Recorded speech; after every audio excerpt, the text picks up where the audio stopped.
The time for talking is running out. The time for action is upon us. We have seen too many times where we've seen what happens when you look the other way, only to see what you thought was going to happen. We have had too many examples of how indifference has cost lives.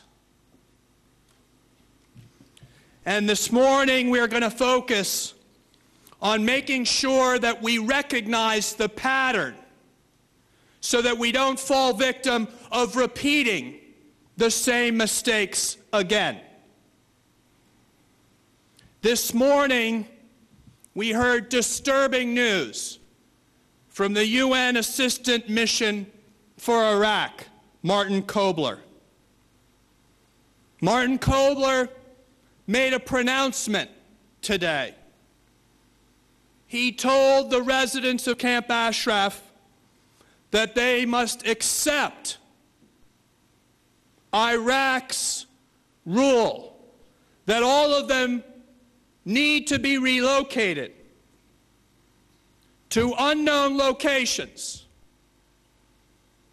without letting the UN High Commissioner on Refugees continue with his mission to interview and identify them as refugees. This perverts the very mission of the UN.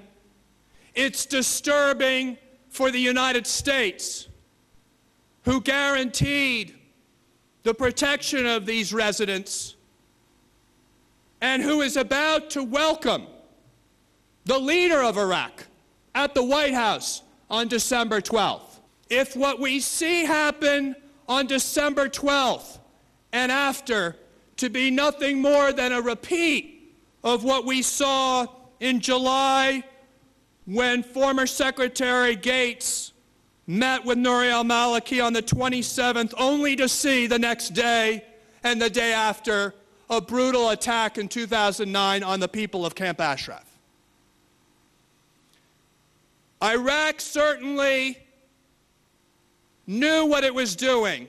Nouri al-Maliki knew he was using the imprimatur of his meeting with Secretary Gates as a cover for his intention to massacre the people of Camp Ashraf the next day, knowing that it would give him impunity to have just met with the US Secretary of Defense before doing so. And if that wasn't enough, he met with them again on April 7th, 2011. And we all know what happened on April 8th.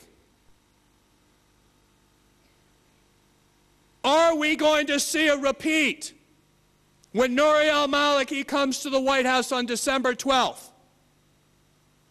and then returns to Iraq to slaughter innocent people in a humanitarian refugee camp, using his meeting with the President of the United States to give him cover for what he intends to do? And let there be made no mistake about what Nouri al-Maliki and the Iraq government has said is their intention. The policy of Iraq is clear. They have enumerated what they intend to do and why they intend to do it. And at the top of the list, they say the reason they can do this is because of the classification of the residents as terrorists. That is their excuse. And there are only two countries that are giving them that excuse: the United States and Iran. What kind of company is the United States keeping when the only other country in the world that's identified the PMOI and the residents of Camp Ashraf as terrorists are the Iranian regime and mullahs? What does that say about the United States' foreign policy? That we share the same policy as our mortal enemy, who has vowed not only to wipe Israel off the map, but who's already attempted terrorist attacks right here on our own soil. And rather than embrace the opposition to Tehran, the PMOI, we are joining in the condemnation in our official policy of the PMOI by continuing to list them as a terrorist organization, thereby giving Nouri al-Maliki the license he needs to go in and slaughter innocent people. So before Nouri al-Maliki can come to this country, he must make clear that the deadline for Camp Ashraf should be rejected and the UN should be allowed to do their job. That he makes sure that not only are those residents treated with dignity and respect, but honored the international law that applies to them. Time is running out. The time for talking is over. The time for action is now. I want to talk first about the United Nations. I generally think the United Nations is an institution that's important in the world, and I think it's a mistake to defund them. But yesterday, the person who is representing the United Nations made the ridiculous suggestion that the people from Ashraf be redistributed inside Iraq, and that somehow, without any guarantee of protection either from the United States or the United Nations, they would be fine.